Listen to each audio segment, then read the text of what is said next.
In 1907, a single father and wealthy aristocrat, Henry Child, from Royal Leamington Spa, England, moved to a large estate and mansion in Virginia with his two young children, Marianne, age 11, and Jonathan, 9. For the first year, they were allowed to run and play throughout the entire house. Then suddenly, one day, the door to the south corridor was closed and locked. Marianne asked their father why it was locked, and his response was, "Just stay away from there. Is that understood?" Over the next few months, their lives were turned upside down, spiraling into madness. This is a story Marianne told her grown children one night in the winter of 1968. What I'm about to tell you will be hard to believe, and I'm the last person alive who knows it. You'll also have to forgive my timelines if I make a mistake, as it's been a long time. My mother died when I was 6. I still have a few vague memories of her looking down at me smiling. She was a beautiful woman as you've seen from her paintings, and a sweet woman from what Father told us. After she died, Father told Jonathan and I he went deep into despair, almost killing himself multiple times. He said the thought of leaving us orphaned was the only thing stopping him. One day, out of the blue, he left us in the care of a nanny. He was gone for 2 years before returning home, never telling us where he went or what he did. When he returned, he told us we were moving to America, Virginia to be exact. When I asked him why, he only looked at me, then walked away without answering. I assumed it was because of Mother dying and him wanting a change so he could move on. I remember well the day we left England. It was a dark and rainy day. I was sad to be leaving my friends and what I'd known. The house we lived in also carried the memories of my mother. The long journey to America was dismal. Father kept mostly to himself as us kids became close to our nanny, Edith. In some way, she replaced the mother we'd lost. When we finally made it to Virginia, things seemed to brighten up some, at least for a while. I remember seeing the estate and mansion for the first time and thinking how big everything was. To Jonathan and I, it was a giant playground, and we explored every inch of it. We would play hide and seek and other games throughout the entire mansion and grounds. About a year later, during the summer, I was chasing my brother through the house towards the south corridor when we came to the door, and unbeknownst to us, it was shut and locked. My first thought was, this is strange, as the only door that was ever shut and locked was my father's bedroom, and that was only if he was in it. Other than that, all the doors remained open for the most part. We continued playing, not giving it much thought until we were sitting down for dinner. I remember asking him, "Father, why is the door shut and locked to the south corridor?" It was then I saw a side of him I'd never seen before. His reply caught me off guard as he snapped at me, making me cry. "Just stay away from there. Is that understood?" he said. My brother and I bowed our heads and nodded we understood. After that, whenever we'd run through the house, we'd stop by the door and just stand there staring at it. My imagination would go wild, imagining what was behind there. About a month later, I think it was, I was sound asleep when I was awakened to someone walking down the hallway past my room. I sat up and asked aloud, "Father, is that you?" "Yes, Marianne, go back to sleep," he replied. I'm not sure why I did what I did next. I think it was curiosity, but I quietly slipped out of bed, walked to the doorway, and stuck my head out. I could see he was heading down towards the south corridor, which for some unknown reason I'd suspected he was. I was always good at sneaking around and being quiet as I darted from hiding place to hiding place. Before unlocking the door and entering the room, he turned, looked around, and almost spotted me, but I was too quick. When he shut the door, I tiptoed up to it, putting my ear against it. It was quiet for some time, then I heard a strange man's voice say, "Tu properis ad mortem," which I understood because I'd been schooled in Latin since I was young. It means, "You are hastening to death." As I heard that, I froze, and the hair on my arm stood on end.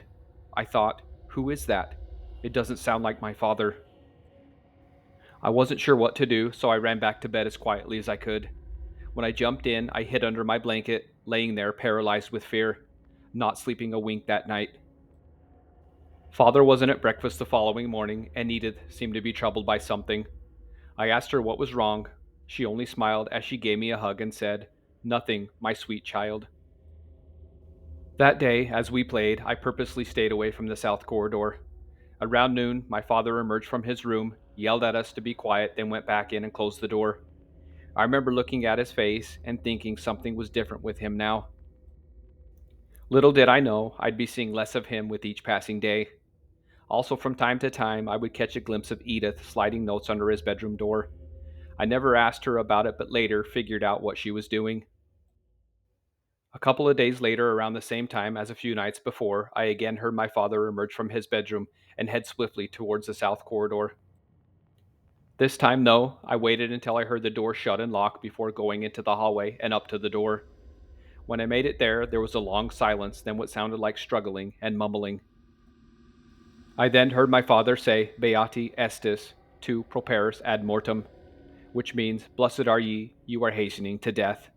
The strange voice I'd heard before then said, Hoc puella ace pita, receive this girl, and what sounded like someone getting hit.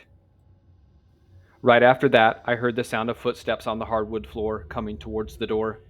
I wheeled around and took off running, hiding behind a sofa just down the hallway. I peered around the bottom as I saw my father's head stick out of the door. I held my breath, praying he wouldn't come or he'd for sure find me. After what seemed like an eternity, he went back in as I exhaled a sigh of relief. I lay there for some time, afraid to get up, even though I knew he could come in any second. I couldn't sleep that night either, as the craziest thoughts raced through my head. What scared me the most was a strange man's voice. I also kept thinking about the words they'd both said and wondered why they were speaking Latin. The following morning during breakfast, Edith said nothing, only staring into the abyss as she ate. Jonathan paid no attention to how she was acting and went on like everything was normal, which back then I thought was a good thing. I knew something very wrong was going on, though. That day, I made sure we were playing outside. The last thing I wanted was to be inside. After we'd been playing for a few hours, Jonathan said he needed to use the toilet and went inside while I waited. A little while later, he came running across the grass. I can still picture him in my mind as he shouted out in horror, Marianne, Marianne, come quick, something's wrong. I dropped the ball we'd been playing with and ran towards the house as I followed him. As I ran, I was thinking it had something to do with Father and the south corridor, but he ran towards Edith's room instead. I could see her room's door was open as I approached. When I made it to the doorway, I was shocked to see her kneeling down on the floor in front of a large cross I'd never seen before. Her arms were covered in blood as she sliced at her wrists, repeating the same thing over and over again. Parce mihi Deus. Parce mihi Deus. God, spare me. Without thinking, I ran to Father's room, shouting as I banged on the door, Father, Father, come quick. Edith is hurting herself. I then heard him coming towards the door. As he opened the door and looked down at me, there was a rage in his eyes, like I just interrupted something of great importance. I cowered as I backed up, giving him room. He then turned and started quickly walking towards her room. I stood there debating whether or not I wanted to follow him, but remembered my brother was still there, so I went. Before I made it to the room, I heard Father yell, Get out, boy! Jonathan came scurrying out with a look of terror on his face. Father went inside the room, turned, glared at us for a second, then slammed the door. I grabbed my brother by the hand and said, Let's go outside, as we hurriedly left. What's going on with Edith, and why has Father been acting so strange? He asked. I don't know, brother. I truly don't, I replied. We never saw Edith or Father the rest of the day. I cooked us a small dinner that evening, then had Jonathan sleep in my room. The following morning, Edith was already in the kitchen cooking breakfast, and her arms were bandaged up. She looked at us and smiled as we sat down at the table. Good morning, my loves, she said as she served us up food like nothing had happened. Everything went back to normal over the next week, except for Father. He continued coming out of his room every night and going to the south corridor. I decided to stay in bed and not follow him, as I didn't want to risk getting caught for fear of how he'd react. I'm not sure what day it was, but we were outside playing hide and seek. I was hiding under a bush when I caught movement out of the corner of my eye. I looked over towards the house and could see Father on top of the roof walking towards the edge. Once there, he looked down as I screamed out, Father, no, don't! I jumped up and ran towards the house to get Edith. I went to the kitchen first, as it was almost lunchtime, and found her sitting in the chair, staring at the wall. Edith, Edith, help! Father is on the roof, about to jump, I screamed. She just sat there, not moving. It was like she was in some sort of a trance. I screamed at her several more times, and again, nothing. I ran over and began shaking her, but she still wouldn't look at me. It was then I noticed something carved on the table. It was the same words I'd heard her saying when I found her cutting her wrists. Parce mihi deus. I decided to go myself to see if I could help him, so I ran upstairs towards the attic, assuming that's where he'd gotten out on the roof. As I passed his room, I could see his door was wide open, which it never was. When I came to the attic, the window was open, and I wasted no time climbing out. The roof to the mansion was big and had a small tile walkway, which made it easy to walk on as I quickly moved along, trying to keep my balance. As I turned the corner, coming to the spot where I'd last seen him, my heart sank. He was not there. I screamed out, "No!" as tears welled up in my eyes. When I made it to the edge where he'd been, I looked down, fully expecting him to be lying there, but couldn't believe it. He wasn't. I felt relieved, but also troubled by everything that was happening. I thought about going to get help, but our closest neighbor was far. At least it was for me back then. Father would also get infuriated if I involved strangers in our personal affairs. When I made it back inside, I decided to check his room. As I turned the corner going into the hallway, I could see his door was now shut. I walked up to it and contemplated whether or not I should knock or call out to him to see if he was all right. I decided to do neither. I went back outside to find Jonathan, who was most likely still looking for me. I also decided not to say anything to my brother about it. What good would it do anyway? When I came outside, I spotted my brother across the way, heading towards the old, worn-down horse stable. Father had recently warned us not to play in. I shouted out to him, but he was too far away and couldn't hear me. I knew what would happen if he went inside and got caught, so I ran as fast as I could, shouting out to him as I ran. About halfway there, I saw him go inside. Fear struck me like a punch in the gut. When I made it to the fence, I hurriedly climbed over it and ran to the door he'd gone in. Luckily for me, he was too afraid to go further in and was still standing just inside the entrance, calling out my name. I grabbed his arm, scolding him. "Idiot, what are you doing? If Father catches you in here, it'll be the switch for both of us." "Don't be mad. I looked everywhere and couldn't find you. This was the last place I needed to check," he replied. I said nothing as we climbed back over the fence and made our way to the house. It was past lunchtime and we were both starving. I was worried Edith was still sitting in the chair and hoped she'd come to her senses or at least left. As we walked into the kitchen, I was relieved to see she was gone, so I started preparing us something to eat. As I was cutting through some bread, Jonathan asked me, "Mary Ann, what does this mean? Who put this here?" as he pointed to the words that had been carved on the table. Even though I knew, I lied and said, "I'm not sure." He brushed it off and went on to the next subject, talking about what we were going to do after eating. After lunch, we played outside until dark. I then made dinner and had him sleep in my room again. On the way to my room, we passed Edith's room, and like I suspected, the door was shut. He asked me if she was all right, to which I replied, "Yes, brother, she's just not feeling well." He was used to not seeing Father much, never really asking about him, but not seeing Edith was making him worried. I'm certain he thought about Father, but chose to focus on other things to take his mind off of it. 2 days went by where we didn't see either of them. I'd go on about the day like nothing was out of the ordinary.